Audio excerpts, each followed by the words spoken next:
I got to know how in the world, Dean, are you going to say and sit right there in that chair and tell me that the Kansas Jayhawks are winning the Big 12? That possibly could. Tell me why.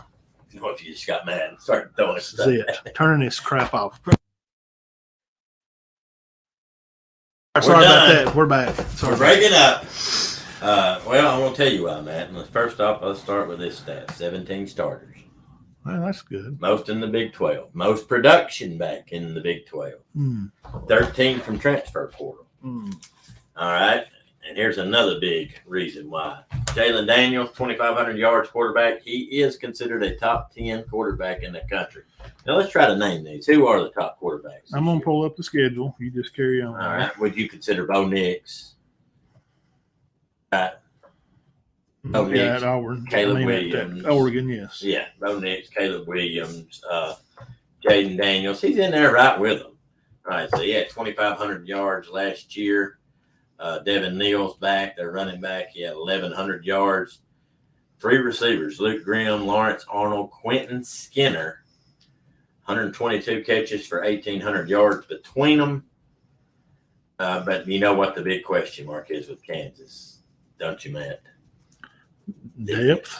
Defense. Well, depth. Defense. Well, the transfer portals gave them some depth. The defense, but here's the thing. They got 9 guys back from last year's defense. So experience is the best teacher, right? Absolutely. But like you said a while ago, their 17 back ain't the same as Georgia's back. 17 coming back. No, it's not. It's not. But 17 back and a top Heisman candidate possibly.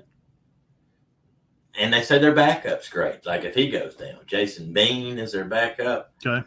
And they say he's fantastic. I think he transferred in. So they said they got the best quarterback. I think I remember reading that. They have the best quarterback duo in the country. He come from somewhere. I remember reading that. Sorry. Yeah. Oh, they say they won't miss a beat if Daniels was to get hurt. I mean, they miss a little bit because Daniels can run. But how about receiver wise? They got who they gonna throw the ball to? Well, they got Lawrence Arnold, 6'5". Yeah. Quentin Skinner, 6'3". Both of them, they had 70 catches between them, and their leading receiver is back, Luke Grimm. He's 6 foot, 52 catches. And they got a guy with 52 catches, a guy with 44, and a guy with 26 back. But, they ended up doing good last year. Lance Leipold is the coach. Now, looking at the schedule here. Now, let's pull this up here. I think it's very favorable. Let's roll this beautiful bean footage right there. All right. I think they start out 4-0. All right. Podcast listeners, we're looking at the schedule 2022. I'd like to have, it just went. I got it right here. If you want it. Oh, you got the 2022 one? No, I'm going to show 23. We're going to look at their new schedule and let the podcast listeners, we'll explain, Lynn, let the people watching where they can see it. Well, see, most of their games are at home. They got a 7-5. They got 7 home games, 5 away. All right, where are they starting out here? All right, they're playing Missouri State. Who? Missouri State. So I think that's a W. All right, then they got Illinois coming to town. Now, Illinois may be okay, but I'm still going to give them a win. Yeah. Then they travel to Nevada. Anyway, they lose that. I wouldn't think so. No, I don't think so. Then Kaepernick's not out there anymore. Yeah. Oh, God, they were good when he was out there. Then BYU comes to town, which won't be easy, but they got them at home. So I think they win that. Then they go to Texas. All right, hang on now. 1, 2, 3, 4.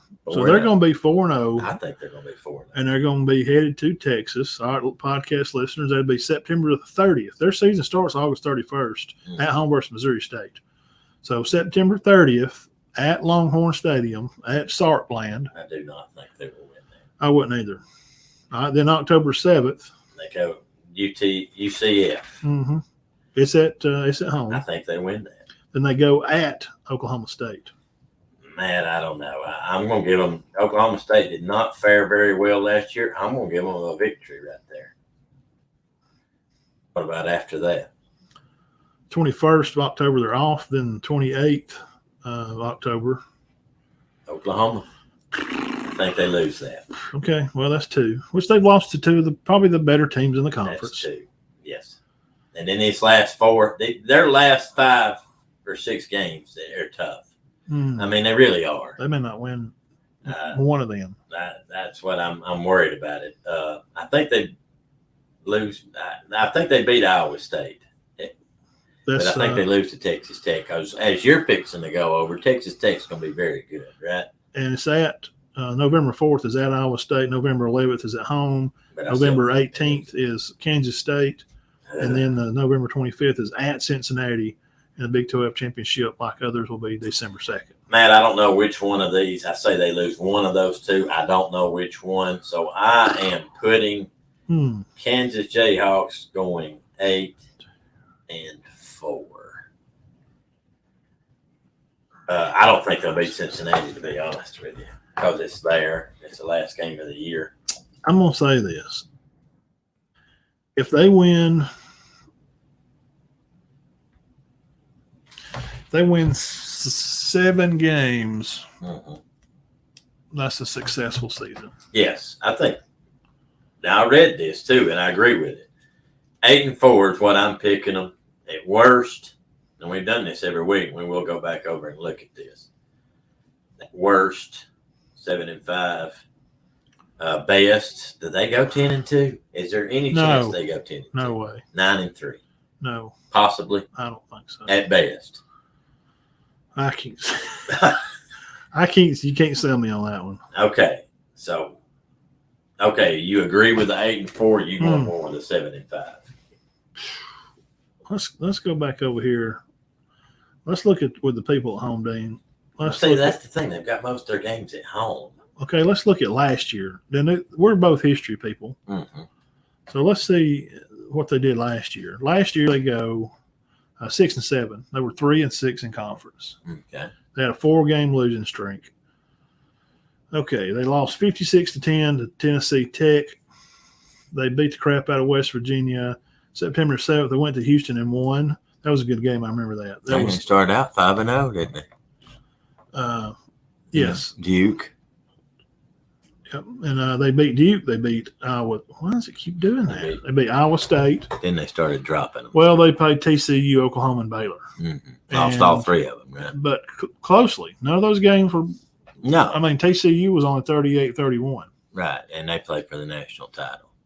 So you're saying they're going to – we're both saying they're going to improve. Yeah, I think they'll go 8-4. I don't see how not with this quarterback, barring injury. And they finished out the year with Oklahoma State win, lost to Texas Tech bad, lost to Texas bad, went to Kansas, lost. That was their last game because Kansas State then went on to play for the – Then lost to Arkansas. Big 12 championship. But then Arkansas put it on them in a 3-overtime game. Mm-hmm. That was a good game. That was unbelievable. Kansas probably shouldn't have lost that game. No, they definitely 110% shouldn't have lost it. Okay, which brings up another point. 6-7. Since they've gotten better, and they still having a hard time holding on to wins because they've not been there a lot. Yeah, a lot of it is like that game. They 110% should have won. Yeah, there's games that we have in our area that around this part of the country in Northeast Alabama that we know, and sometimes that other team wins just because they're that other team. Just because. See, that's why. I'll go, and you made a great point there. I've got them losing to Texas and Oklahoma, and that is just based on name. Well, and then I got them dropping Texas Tech and one so of those others. I don't know which one. Maybe Oklahoma State, maybe Kansas State. They're so deep, man. Those Oklahomas and Texas guys, you got to remember those teams are deep. Right. No. They have so many daggum good players.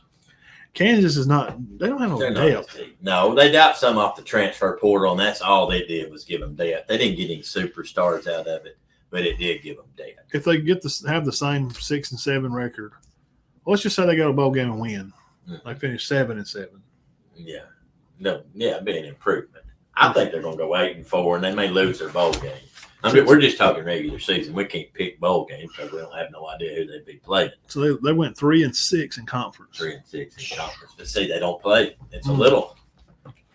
See, they've got Okie at home, Texas Tech at home, which I picked them to lose, though. They got Kansas State at home. I don't think traveling to Cincinnati the last game. Their schedule's not easy. Yeah, they had, I think, 17 transfers in, Jeff. Yeah. Almost 20 kids come in. Yeah, and most starters back, most production. He agrees with us. 7-5, 8-4. Well, I think it depends on this quarterback too. But Jeff, we just told you what the record was last year. They only won 6 games. So We got to think they're going to improve with all that talent coming back, though. if we think Kansas improves before we move on, But I do not. that's the point, I guess. They're not going to win the Big 12. No. But do they improve? Yes. I think they improve. They win another game that they shouldn't win. We say 7-5 at worst, 8-4 probably. You can't go with the 9-3, can you? Not with them, man. You saw that Oklahoma State. I don't think they beat Oklahoma State or Kansas State. Well, they got all that back-to-back, too. Let me go through one more thing, and then we'll look at this. Okie State, Iowa State, Texas Tech, Kansas State, Cincinnati. That's their last 6 games. It's tough. But I think they do go 4-0 into Texas.